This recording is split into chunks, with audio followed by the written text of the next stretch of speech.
How do you think a person processes divorce emotionally?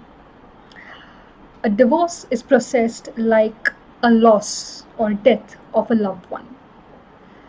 Divorce brings grief to the person going through it. And today I'm going to share with you the 7 stages of processing divorce emotionally.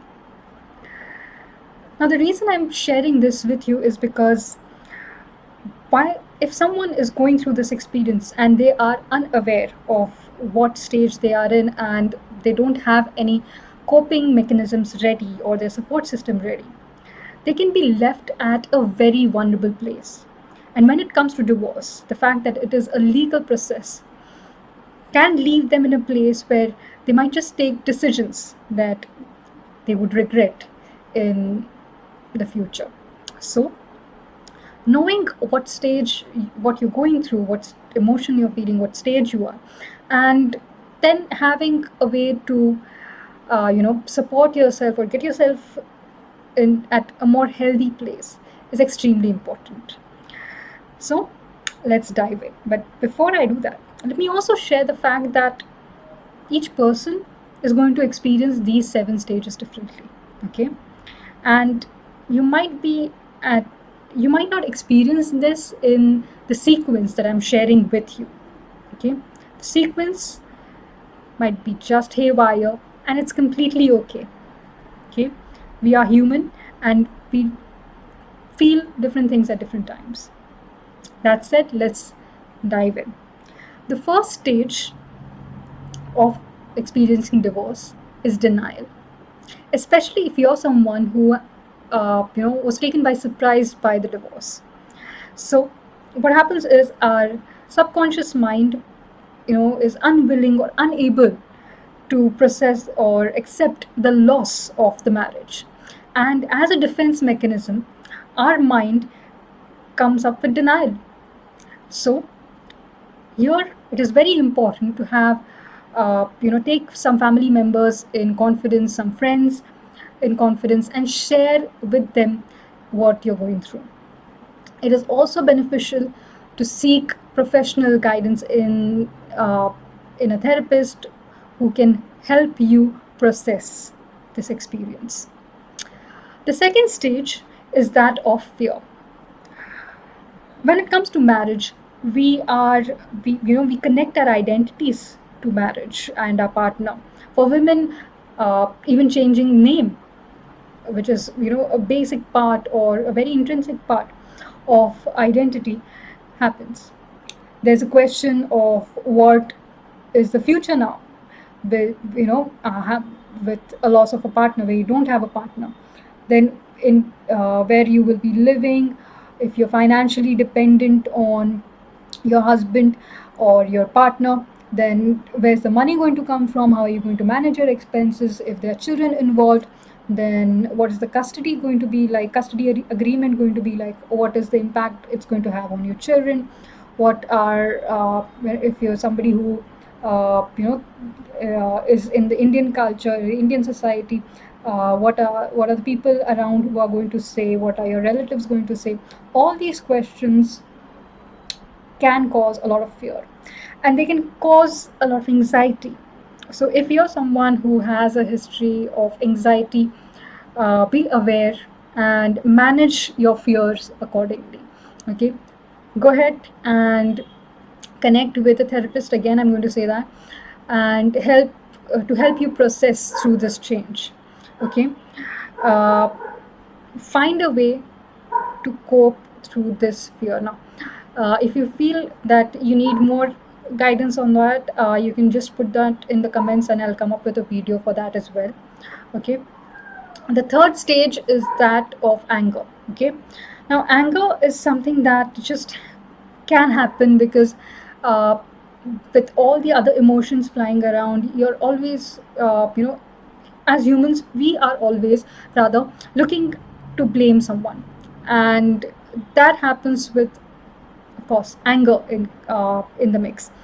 So here it is extremely important for you to channel your anger in a constructive way, because if you channel your anger in a destructive way, that will lengthen out the court proceedings. If you're someone who wants to take out you're going on the path of revenge or payback, then it's going to hurt everyone, including you, in this situation. It's two families, not just two individuals. And if there are children involved, they are the one who are going to get the worst of it.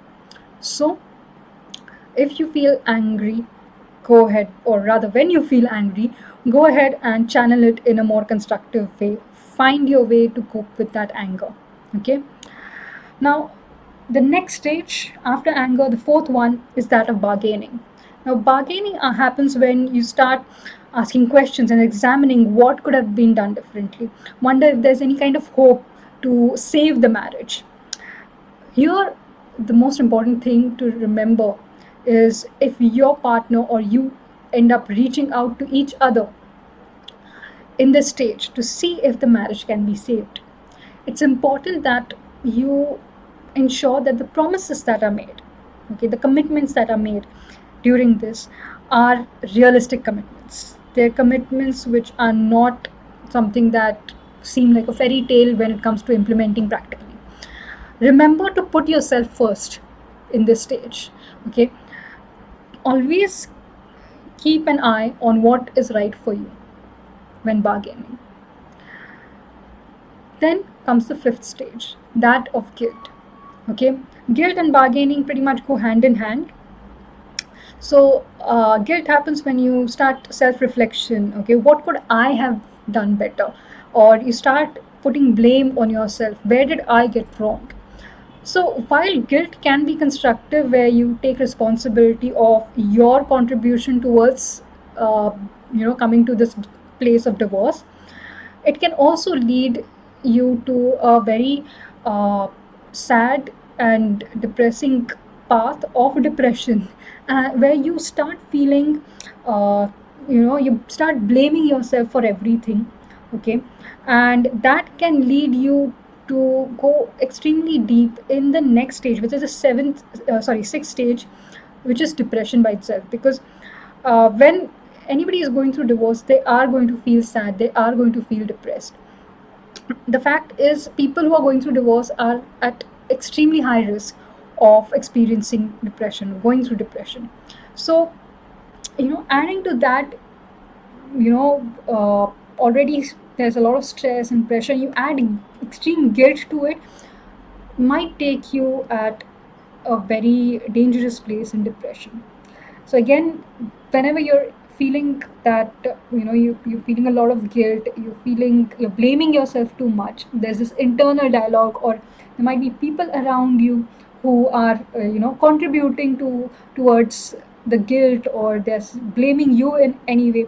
First of all, move yourself out of those people, those surroundings, that environment, and find yourself a good therapist, a good support system. Okay, and just go for that. Now, I'm going to just share with you a few symptoms of depression, and that might help you uh, realize or get aware if you are going through depression, and seek out help. Now, this is not a complete list, it's just something that I'm quickly sharing here with you. Sadness, extreme sadness, that is, a feeling of worthlessness, a lot of guilt, self blaming, irritability, then difficulty in sleeping, loss of appetite, uh, crying without any reason or without any external stimuli. Where somebody is saying something, uh, that, and then you crying for some reason, that's different. But just for no reason, you crying out again and again, that is also a symptom of depression.